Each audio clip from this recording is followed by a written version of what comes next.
Okay, all right. That was neat. Good to have you guys here. Welcome again. Today is Monday, September 14th, 2020. On our way into, I guess, what would be about to end the Q2 here, about to end Q3, the third quarter of the year. Really excited to be here today on the Tatro Show. For those of you who don't know, I'm Rob Tatro from robtatro.com, portfolio manager here at Canaccord Genuity Wealth Management and at the Tatro Wealth Advisor Group. Super jacked and excited for our guest today. Let's bring her right in. Let me see if I could do this. All right, there we go. Tania Gonsalves. So really thrilled to have you. Welcome to the show. Thank you very much, Rob. Pleasure to be here. All right. So Tania is a CFA. She's also institutional equity research, and her focus is primarily on healthcare and I guess pharma, both with a very Canadian focus on the pharma itself. So we'll get into all of that as well. Let's take a sec real quick. Tania, maybe tell us about yourself. How long have you been at Canaccord?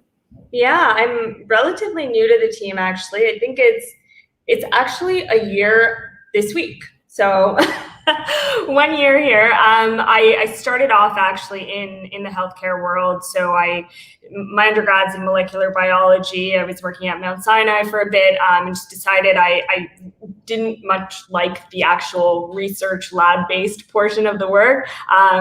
So moved into finance, and I kind of found my niche here. Half finance, half healthcare. It's perfect. That's a rare mix, like the CFA, because you do have a CFA, right? If I'm not mistaken. Yeah, I do. Wow. It's a bit of a rare mix, but you'll find there's not that many of us in Canada, and those that do exist typically do have a healthcare and a finance background. Yeah, that's really neat. So congrats on that. We're thrilled to have you here at Canaccord. You bring a very neat perspective to the market, one that I can't wait to show our viewers today. Today in the market, the Dow jumped a bunch today. Bit of a catch-up trade after a bit of a rough week last week. Tech sold off quite a bit. We had tech starting off the day down about 10%, almost 10% from its September 2nd highs. I believe the S&P 500 and the Dow were kind of in the 5 to 7% range off the highs. Some big news today, I'd say probably the TikTok deal was my leading story this morning on Global TV. Not sure if you've been following that deal, Tania, and if you do, do you TikTok? Is that something you do? I don't TikTok, but I was hoping Microsoft would get it. Unfortunately, not the case. How come? How come you're hoping Microsoft? Personal traits. All right. So they were Oracle is the one that apparently got the winning bid or the right to buy the American assets of TikTok, ByteDance, I guess. Looks like the deal is going to be it's going to be a complicated deal. Don't know exactly what it's going to look like. They were supposed to start kind of trickling some news today. Haven't seen much on it. Probably going to be more of a merger, I guess, and less of an outright purchase, which was kind of the Microsoft proposed deal. I'm also a big sports fan, Tania. I don't know about you, but I saw the DraftKings, they announced their ESPN deal, so that stock is up big. You a sports fan at all? No. Okay.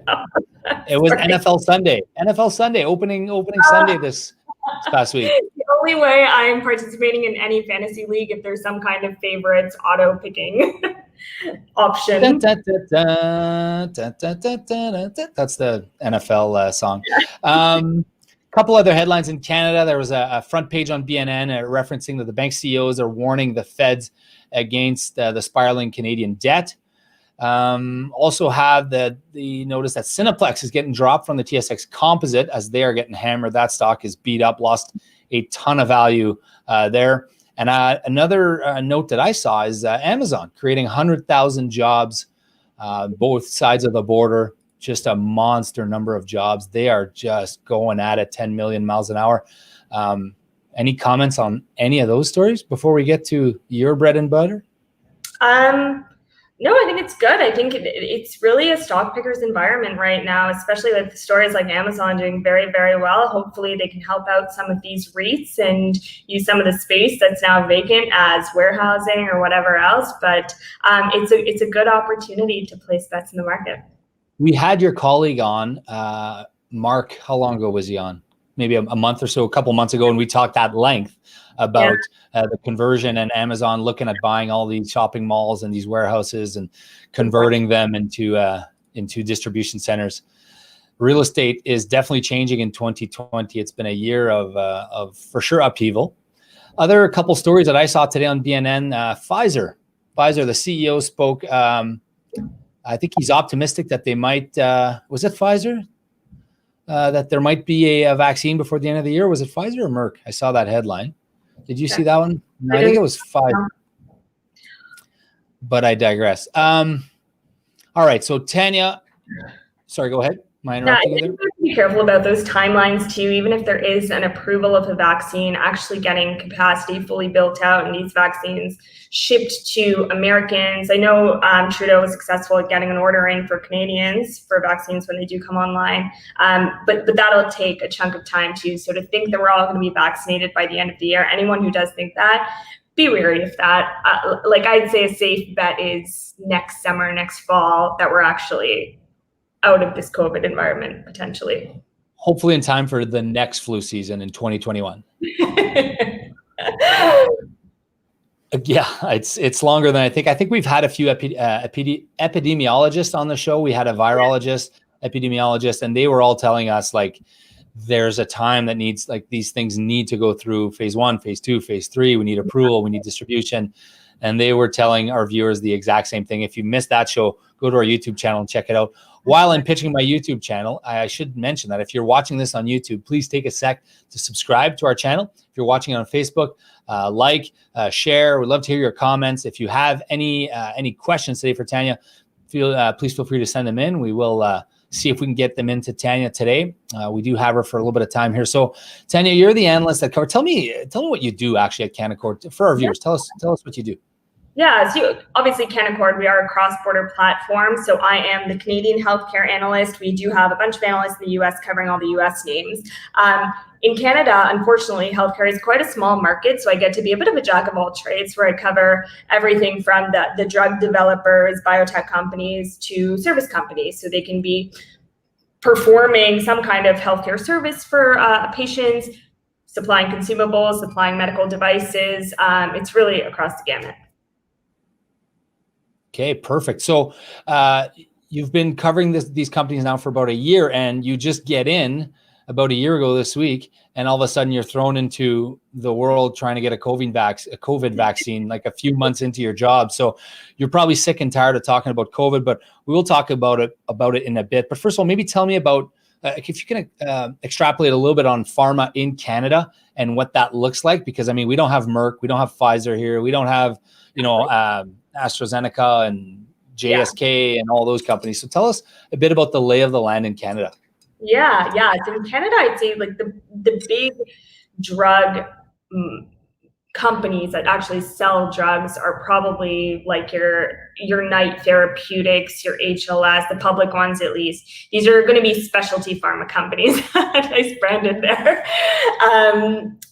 Big pharma is typically found in big nations with big populations. So your US, your EU5, like France, Italy, Spain, those kind of countries are where they predominantly exist. For smaller nations like us, it doesn't really make sense for a Pfizer to come in here and operate a standalone unit. They need to really get to know the regulatory landscape. They need to know all of the doctors to sell these products into. It's a lot of work for them. They might have small hubs here and there, but for the most part, they just try to out-license their drugs to these specialty pharmaceutical companies that are niche focused. They will either focus on, let's say, 3 indications. Like we are very, very good at pain drugs. We know all the doctors that prescribe pain medication. That's what our sales force is knowledgeable in. They have those relationships already. We know the Canadian market in and out. We know how to get things approved by Health Canada. So it makes sense for one of those big pharma guys to trust us. We just have those efficiencies in place. So you're not going to find big pharma here. You will find specialty pharma, and you will find, honestly, a lot of biotech. Biotech's been really good in Canada recently. Not so much Canadian listed, unfortunately, because most of the investor base is in the US, institutionally speaking. But we've had a lot of good talent coming out of here. Yeah, and it's talent that has come from all sorts of backgrounds, I would imagine. But how many companies are we looking at roughly that are listed with a base in Canada, roughly? I don't even know this answer. It's in the hundreds. There's a lot of healthcare companies. The thing is, most of them Like 90% of them are probably sub 100 million market cap.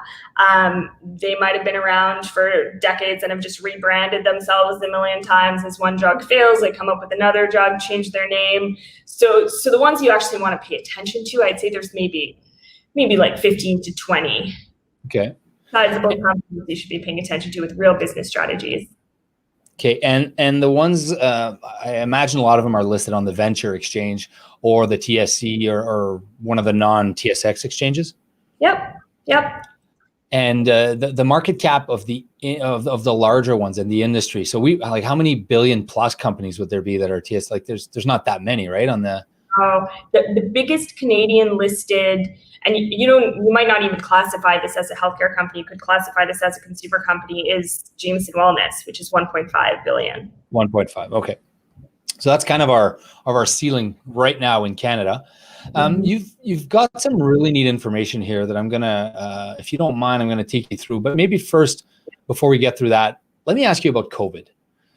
You're probably sick and tired of speaking to it, but I think it's important for us to try to understand what's happened to the market cap of these companies through COVID and what's been the impact in Canada.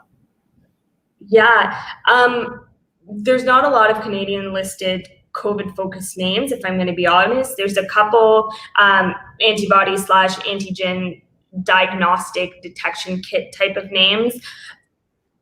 The valuations for some of these they've exploded because there's so much talk around them. And yes, the market is huge. You can sell to the entire globe. Of course, your sales potential is massive, but people really need to keep in mind that there's manufacturing caps.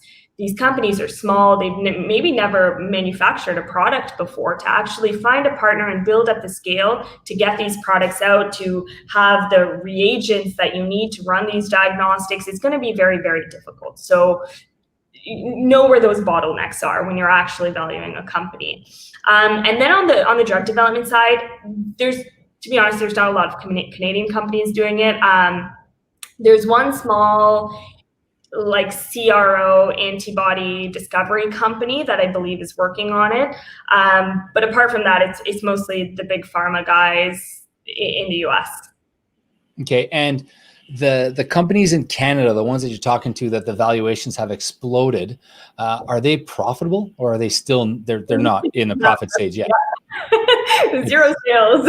It's a pipe dream, right? It's a pipe dream. And they're trading at multiples of potential future sales. Correct. Yeah, that is crazy. It's not rare in the biotech world. A lot of the biotechs I've covered have zero sales today, and they might have sales in 5 years from now, and you're valuing them on that.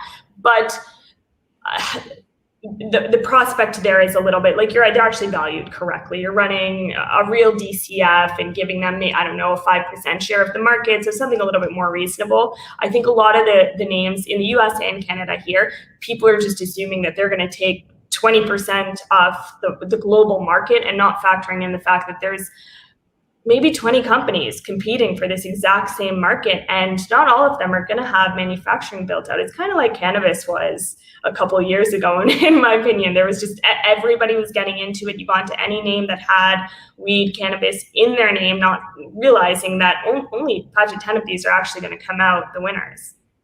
I remember, I don't know if you were working when Long Island Iced Tea, does that ring a bell, that story? Do you remember this story? It rings a bell. They announced that they were going to become a cannabis company, and the stock went 5-time multiple overnight.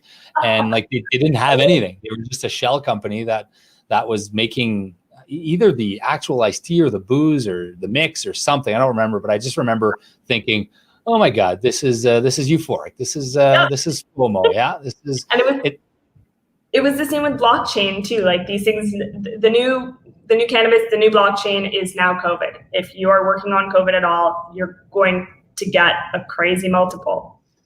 It's crazy how quickly the cycles and we go from we got ADD as investors, right? We just had cannabis, crypto, blockchain. And we just need another one. And I actually put out an industry piece recently on the psychedelics industry. So Psychedelics. maybe that'll be something hot to come. LSD and MDMA and psilocybin. There's a bunch of these drugs in the clinic right now, and people are running actual clinical trials on them to treat mental health disorders, which I think is not talked about enough. But coming out of COVID, I think mental health is going to be a massive issue, especially with the isolation everyone's facing. I had one of your colleagues on and it came up, or maybe it was Bruce Croxton. I had Bruce Croxton on a while back and I asked him straight up what he thought about psilocybin. And he's like, I love it. I just put some money into it. I'm paraphrasing. I don't know what he said, but I love it as an industry.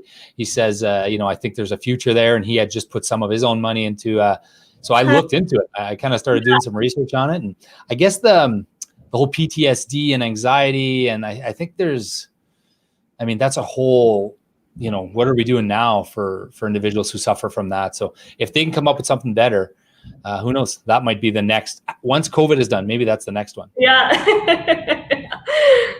I always go back to like we had a cat and it was like squirrel, right? Or like a dog, squirrel, not a cat. It'd have to be a dog, I guess. But that's how we are as investors. We just the next bubble.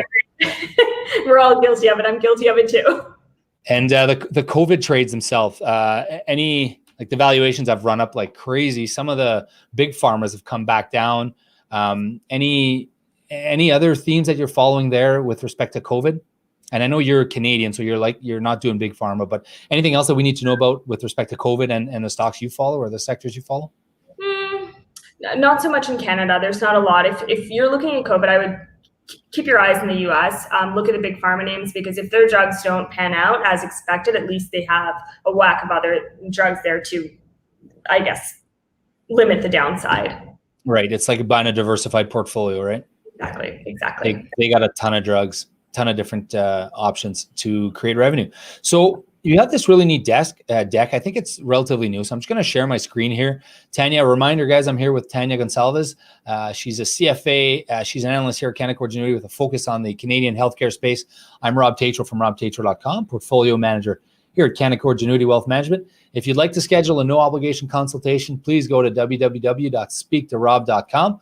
We'd love to have a chat with you about whatever's on your mind, investments, psychedelics, crypto, or maybe just bank stocks. Today, we're talking healthcare, Canadian healthcare stocks. I'm going to share my screen here. Hopefully this works. I'm sure it will because I'm good at this. I'm so good at this. There we go. So I'm just going to take you through. This is the first slide here. You talk about the drug development process and you talk about the basics and the cost basically and the duration. Like people think drugs and they think, a couple of years, but historically the numbers are a lot longer than that, right? Yeah, so this is actually a good slide.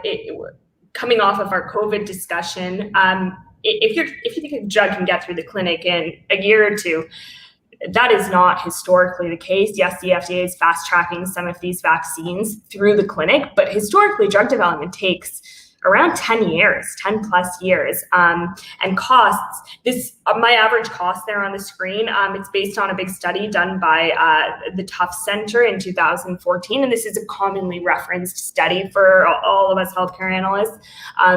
It costs $2.6 billion per drug. And of course that includes the cost of failures as well. But you have to factor that in for vaccine development. That's why I don't think a lot of these smaller Canadian companies can focus on this, because they're not that well capitalized to fund the failure rate of these drugs. Well, yeah, you what did you say? 1.6 billion? The larger Canadian companies are at? $1.6 billion. Yeah, so that's more than their entire market cap, right? For the Canadian company, so they just can't do it, right? So this slide just kind of shows you most companies, you'd start off with around 10 to 15,000 compounds. You go through a discovery period, and then you kind of, once you've weeded it down to maybe 5 compounds, those are the ones you actually take into clinical trials, and you're going to run from phase 1 to phase 3 development. Now, there is the one Canadian company that I was talking about that's doing something on the drug development side for COVID. I don't actually cover, it's called Immunoprecise, and I don't have a recommendation either or way, but they are operating in that first that 3 to 6 year segment where you're at 10,000 to 15,000 compounds, and they're the ones running really running thousands of compounds through software platforms and through their technology platforms to siphon it down to few compounds that they can take through to the clinic to treat COVID. And it's an antibody-based system. So they're specifically looking not for vaccines, but antibodies that can treat the virus. Are they using like AI, machine learning to try to facilitate this process? Like, I can't imagine how that must be just a ton of work. Yeah, I don't know if they call it AI per se, but usually these platforms are based on like how the computers just learn how to fold a protein so that it can target certain receptor sites on a virus or certain cells that are diseased. So yeah, it's probably just a database that they're using that's siphoning out the best protein folding structures. And these smaller companies that are in that space, the end objective is to sell the right to one of these compounds through a patent, I would imagine, to a larger pharma? Yes. So it's very, very rare for any of these smaller biotech discovery companies to build out a sales force and actually start selling these things in countries like the US and Europe. More likely, they're going to partner with someone like a Pfizer, like an AstraZeneca, and they'll get development fees. So they'll actually help them fund that $2.6 billion if there's something promising there. And then those bigger companies get the rights, and the small company will get paid some kind of royalty stream. So they'll make maybe, let's say, 10 to 20% royalties on the sales worldwide, which is great. You don't have to lift a finger to do any kind of sales work. And that's what they're striving to get, right? Because they're going to have some of their compounds, like a lot of those are failing as well, right? They're not costing 2.6 bill, but they're costing something, and they're failing as well, right? And there's their cost for patents and whatever else they got to spend as well on that. So I think it sounds like it works. Anyways, I don't know much more about it than that, but I'm going to take you through the next slide here, I think. Yeah. So spend and success rates. So this is a chart that you have about. Well, I'll let you take us through it. Yeah. This really just shows how unlikely it is for a drug to pass through the clinic. So when you're in phase 1, what I have that red circle around, if you're a phase 1 drug right now, you only have a 10% chance of actually winning FDA approval and being sold, which is very, very low. So these vaccines that are coming online right now, if they're being dosed in patients, they might have skipped a trial. They might have gone straight to phase 2 because this is a crisis situation and you need drugs as fast as possible. So maybe you've skipped right to phase 2. But even then, look at the success rates on these drugs. You've got a 15% chance of success. It's very low. So I wouldn't be baking in 100% success for all these vaccines that are going through the clinic right now.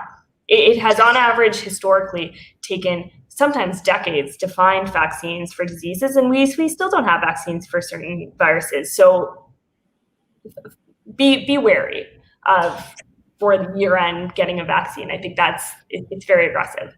Yeah, I think take the timeline with a grain of salt, right? Depending on who's telling you that this is going to be out in the next week or month or quarter, take it with a grain of salt. So you touched on the fact that some were able to skip phase 1 or phase 2. So I've, in part of my charity work, I've been working with the Canadian CMV Foundation, and one of our sole objective is to eradicate the number one cause of infant disability, and it's congenital CMV infections. It's a congenital birth defect. And we're working, I say we, I'm not doing anything except raising the money and raising awareness, but we're working on a vaccine, and we've been working on a vaccine for a very, very long time. And we're talking about a phase 3 vaccine, phase 3 trial that we're looking at, with 20, 30, 40,000 babies. They're not, they can't skip phase 3, can they? Can you tell us what do you know what has been skipped, can be skipped, and definitely won't be skipped? So phase 2 usually is not skipped. You can segment it like phase 2A is usually your dosing trial where you figure out what the right dose is to give a person. Phase 1 is really just, it's dosing, very, very initial dosing, and you're putting this in maybe like 10 to 15 patients. So it's a very tiny trial. Sometimes you can skip that phase 1, go straight to a phase 2A, and your phase 2A is your small dosing trial. Once you figure out that dose, you go to a phase 2B, which is more, do you have efficacy and are you safe over a long-term treatment duration? That trial, I don't ever see that skipped. Usually your phase 2 efficacy trial, you want that. Phase 3 is never ever skipped.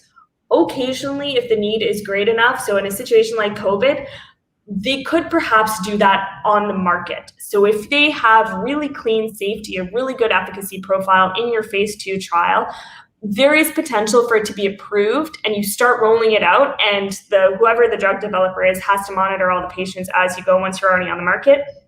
And based on that data, it'll be a phase 4 trial or like commercial trial. Based on that, they might have to take the drug off the market if it's not proving to have durability, or if anything turns ugly. But there are cases where that can be done.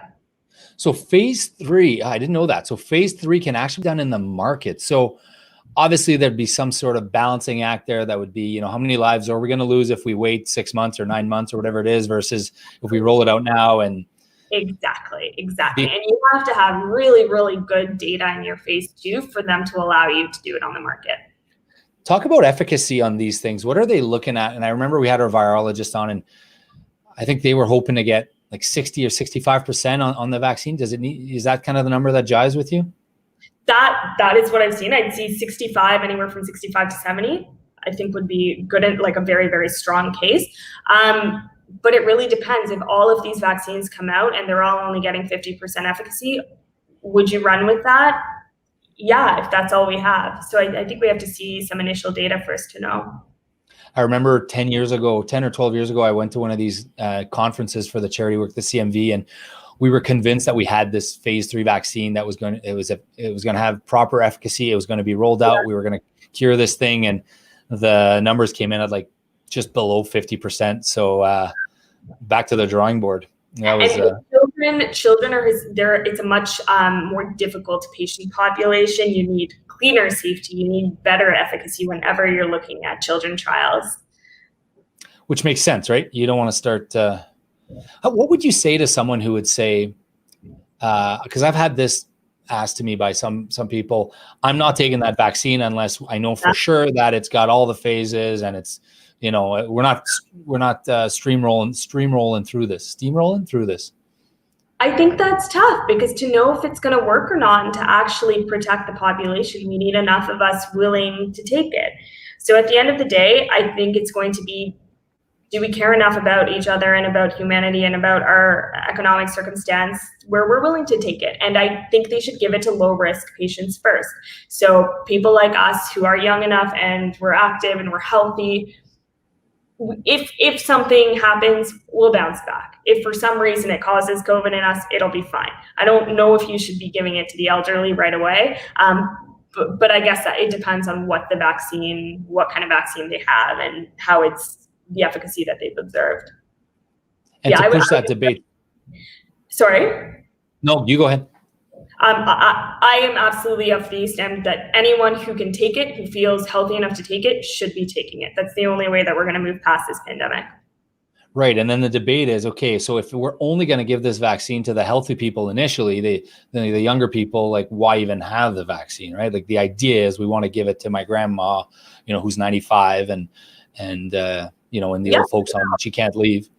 But your grandma's not the one spreading it. It's us that are spreading it, that are out and about, getting it, not knowing that we have it. So I don't know. Yeah, poor ma mère Grenier and ma mère Tétrault, they're 90. They're both 95. My two grandmas. They're living in the same old folks home in Labroquerie, Manitoba, my hometown, and wow. they've been somewhat limited in their movement in the last 6 months. It sucks. Has anyone been able to visit them yet, or is that still all closed off? Yeah, it's not really great for visiting yet. But Winnipeg, I don't know. You know, we had a stretch here where we went almost 2 weeks with zero cases, and we got down to one active case in the entire province. And then sure enough, you know, we started flouting it, and we're getting about 15 to 20 cases a day right now. Okay. You guys had a big day today, if I'm not mistaken, 330 cases or something. Well, schools are back open now. Yeah. My kids are going to school too. Restaurants are back open, so you're going to see a bit of a bump, unfortunately. So my youngest, she's 3, so she had a really bad case of the sniffles over the weekend. And in the the pre-COVID days, we would have just kind of shoved her to daycare and have a good day. See ya. Not anymore. No, we can't do that now. So my wife's at home now and all 3 girls have a little bit of the sniffles. So 3 of them are at home, and now my wife's not working. So I wonder how this is going to work out over the next few months. It'll be interesting. Yeah. So if I go back to your presentation here, Yes. talking here about active pharmaceutical ingredient, I'm going to skip over that here, but the IP to me is a little bit important. The intellectual Yeah. property, how this works and who owns what, and there's some really neat charts here. Do you mind touching on this slide? Yeah, for sure.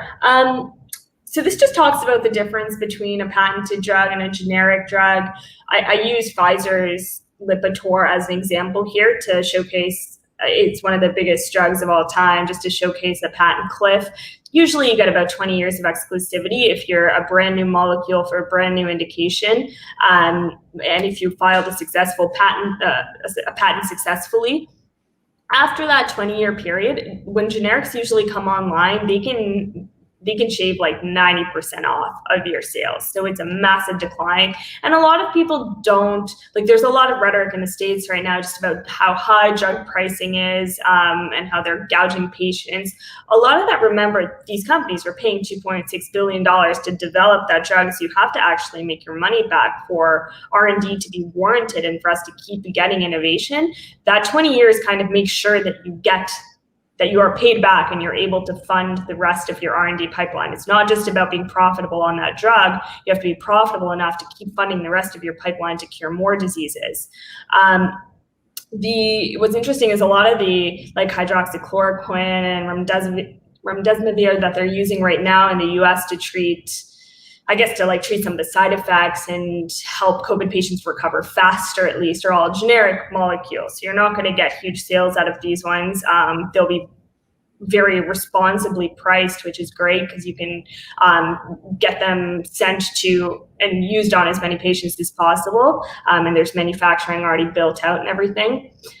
The vaccines, though, those will likely come out as patented medications, but given this crisis situation and given a lot of these companies will receive funding aid from the actual government, I doubt they're going to be priced like a patented medication would be. They're going to be priced affordably so that you can actually roll it out to the entire population. And who's going to bear the cost of that? It'll be us as taxpayers. Yeah. It's not going to be the big pharma that's going to take a cut on this, right? Obviously. I'm sure they will lose some money developing these drugs and selling them at a very, very low cost. But I think that's part of the onus of being a drug developer. You got into the business of health. So this is when you kind of need to step up. And if you want any kind of lobbying power in the future, you have to help with this. Give a freebie, as they call it. Exactly. I'm sure it won't be a freebie though. But I really think that the reason I thought this chart was interesting is that patent cliff, as you call it, right here, where you're getting all your sales and then you're down 86% once the generics come on board. And a lot of times it takes you a while to ramp up those sales, right? So it's not really 20 years, right? Because by the time you get a product to market, it might be 3, 4, 5 years after your patent started, right? So your patent usually starts when you actually file that patent. You might not even be through development yet. So if it takes you long to get through development, you might have a drug on the market in 5 years. And then typically it takes 5 to 7 years for you to actually reach your peak sales, because you've got to think about getting formulary coverage and reimbursement on all of the public and private insurer, for all the public and private payers. Once you've gotten that in 5 to 7 years, then you're kind of at your maximum potential. You're operating there for maybe 10 years, probably less. And then you lose 90% of your market. So it's about maximizing the time that you have. And minimizing the drugs that are the 2.6 billions that you're spending that are evaporating in smoke. I'm sure a lot of these drugs never make it to market, right? Correct. Yeah. So there's a lot of interesting things going on right now. It's really, really early stage, but in terms of using AI to predict which drugs will be successful ahead of time, there's so much clinical data out there and scientific reports that have gone through a lot of these molecules before, but it's very archaic how everything is stored. Drug developers are not going to read through 100 different research papers on these similar molecules, but there's ways like AI technology now where you can screen through a lot of this historic data to get an idea of which candidates actually have the best shot at success and which like I was talking about, which methods to fold a protein have the best shot of success against a particular disease.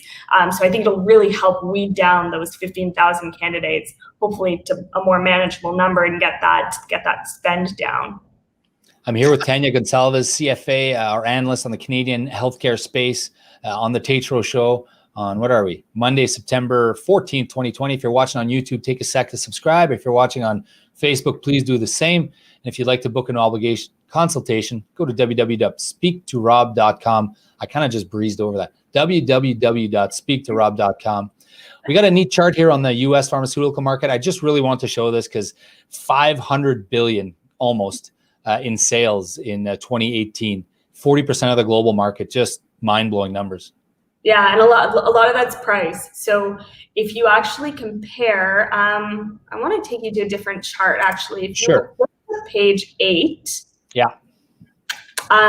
This chart kind of goes over that bottom bar chart there, goes over drug pricing. The US is the first bar there, and it's all benchmarked against Canadian drug prices. But as you can see, the US pricing is more than 3 times, average drug prices are more than 3 times the Canadian price. And all these other nations like Italy, UK, big developed nations are substantially less. So the US market, it's not because they have like 3 times the number of patients out there. It's really drug pricing that inflates their values.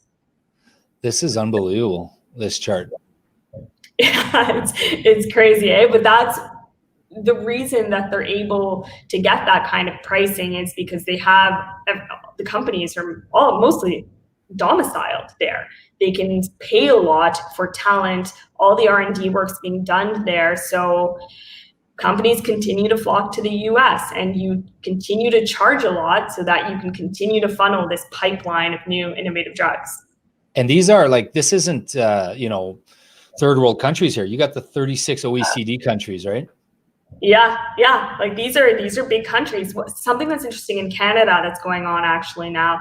So our patented medicines used to be benchmarked against a basket of companies that included the US. So because they included the US pricing, it inflated our prices a little bit. So say Gilead's new blockbuster biologic drug would come here because they knew that they could get a decent price for it. Recently this year, they actually took US out of that basket. So now we're comped against all these other countries on your right-hand side that are a lot more reasonably valued, but that's going to decrease our cap, which means the Canadian government's not going to be willing to pay. And there's actually going to be regulations against paying more than a certain amount. So it'll be interesting to see if we actually get a lot of these big blockbuster drugs that are maybe priced too high for us, or if you're going to have some medical tourism where those of us who can afford it, at least, maybe we'll be flying to the States to pay $200,000 for this drug because it's going to save your child's life. How big is that industry right now? This medical tourism, as you call it, is that a thing right now? Is that happening a lot? I think it happens. To be honest, I don't see it too much for Canadians, at least, because we have access to healthcare here. I'm sure Americans are using medical tourism because the price is so high in America. It makes sense to go elsewhere and get access to your drugs. One industry that I've been focused on right now is fertility. It's a massive industry. Just women are waiting longer to have kids. Our fertility rate is going down. You are kind of seeing all these new startups pop up with cryopreservation, like freezing your eggs. It's becoming better reimbursed by private companies. So you're seeing a lot of tourism for that, to actually go get your IVF procedure done. Wow. We got 4 kids, so I think we're good, but that's really interesting. I heard about the birth tourism, right? Where someone will come to Canada to have a child here or something like that, but I'd not heard about that stuff. That's really neat. And there's certain nations too that you can go to where they don't, and this is horrible, like ethically speaking, it's horrible. But if you really want a kid with blue eyes, let's say, certain countries you can go to will allow you to genetically test your cells and pick out the kid with the blue eyes. That's happening right now? Yep. Wow. Of your embryos? Of your embryos, yeah. So if you're doing IVF, typically you you do a batch of like, let's say 5 embryos, 3 to 8 embryos at a time, because the first one's not going to hit usually. And you'll keep a few frozen so you can keep trying on multiple cycles. They usually test for any kind of disease. So a lot of the women and men who are using this are of an older age. So there's obviously risk of Down syndrome, et cetera. So you want to test for any kind of genetic disease, but you can also test for things like hair color, eye color, skin color, other phenotypic traits. That is allowed in certain places. Wow. Yeah, wow. I mean, I know I've had some friends go through the experience, and, they'll get 20 eggs or whatever, and they'll try to plant them. And, some have been, you're not batting 100% on those eggs. That's for sure. Exactly. Okay. Really neat stuff. I'm going to go here. There's another, you talked here about reform for prescription drug. Maybe I'll skip that, but any of these here that, I think all these slides are interesting, but would you like me to?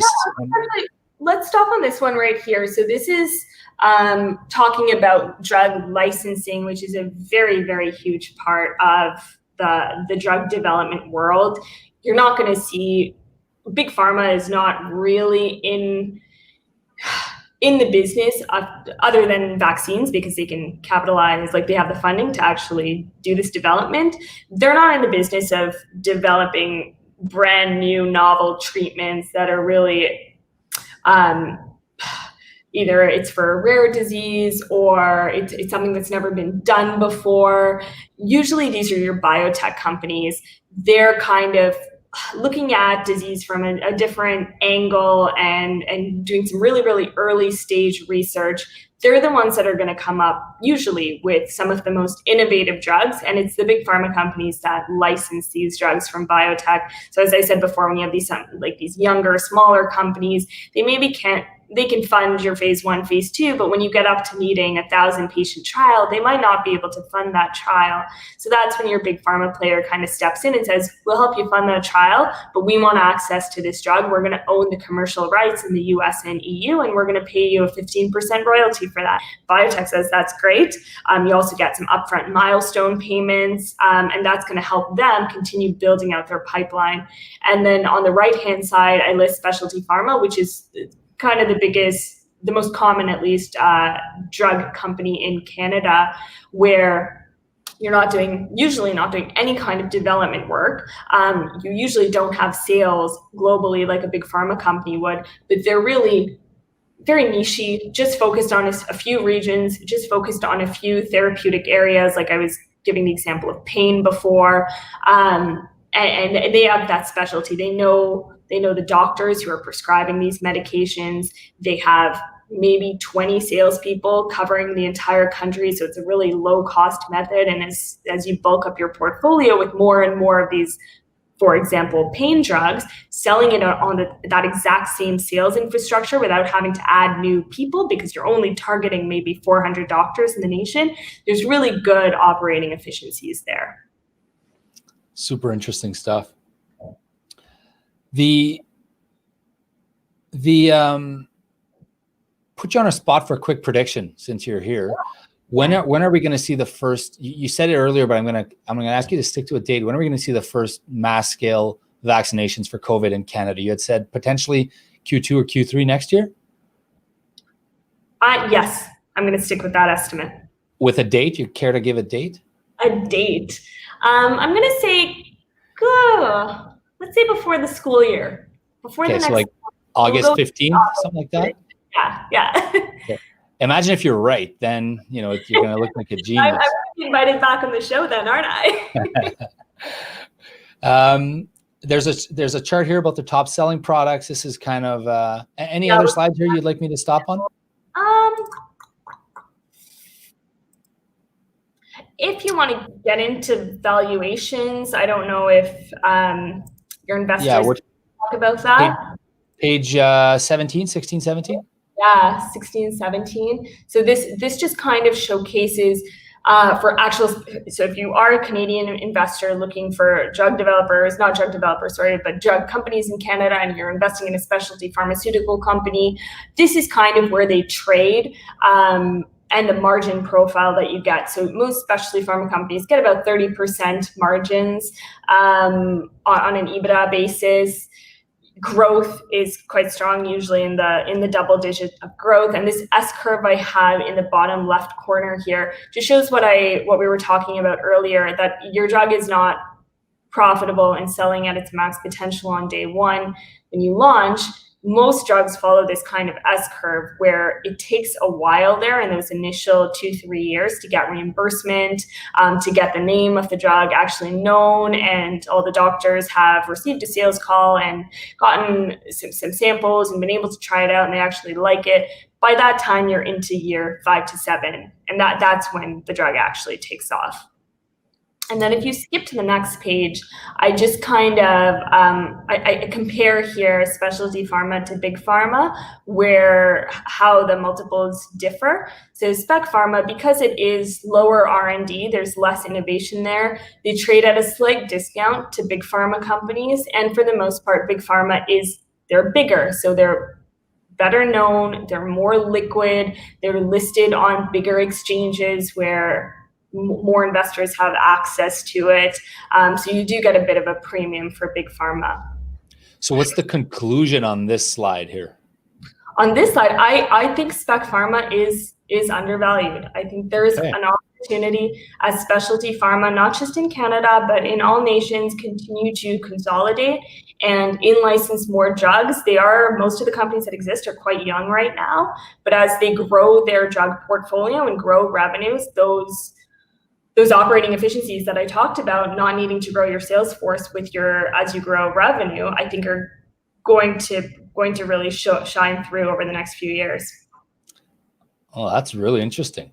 So I just want to do a quick disclosure here. I'm going to run the disclosures again. We don't know your personal situation. So if you're making investment decisions based on this, that's a mistake. You should absolutely talk to your investment advisor. If you don't have one, reach out to us. Go to www.speaktorob.com. We'd love to book a no obligation consultation. And, Tania doesn't know what you own. I don't know what you own. So again, disclaimer for that. I'm going to kind of stop there, Tania. I do want to just remind our viewers, if you're watching on YouTube, LinkedIn, Twitter, or Facebook, please make sure take a sec to subscribe and like and follow and share and do all that fun stuff.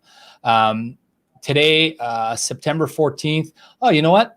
My mom's birthday in 2 days. Happy birthday, Mom, in 2 days. And actually, my parents, what are we, 14th? So it's a lot of years, wedding anniversary. It's not quite 50, but they're getting close to 50. That's on Friday. And today the Dow closed up 327 points, closed at 27,993. And if I look at the TSX, it closed up 137 points to 16,360. NASDAQ up 200 points, a big rally on the tech space today, up 200 points to 11,056. Any parting words, Tania, for our guests and viewers? No, hopefully everyone got something useful out of this. Just, again, be wary when you're making COVID investments. Talk to Rob first. He can talk to me, and we can kind of figure out which are the best ones to take, put your money in, I guess, and have the best chance of succeeding. And I think an undertone of this whole discussion was be careful of the potential COVID bubble, which may come at some point. Thanks so much for tuning in. Reminder, guys, I'm Rob Tatro from robtatro.com, portfolio manager here at Canaccord Genuity Wealth Management. Next week, Monday, September 21st, we have a CEO of a publicly listed Canadian company, Armin Martens, CEO of Artis REIT. They announced a big restructuring last week. The stock reacted very positively to that. They're splitting out they're dividing their retail, their office, and their, specifically for now, their retail REIT. They're going to spin that out as a separate stock, AXX. He's going to come on the show live. He's going to talk to us about that transaction, what that's going to look like. And then the week after, I don't know, but I'm sure it's an unbelievable guest. So thanks so much for tuning in. Again, I was Rob Tatro from robtatro.com, portfolio manager, Canaccord Genuity Wealth Management. Thanks so much, Tania, for being on the show today. Thank you. Thank you to all our viewers for tuning in. Have a great rest of the week, guys.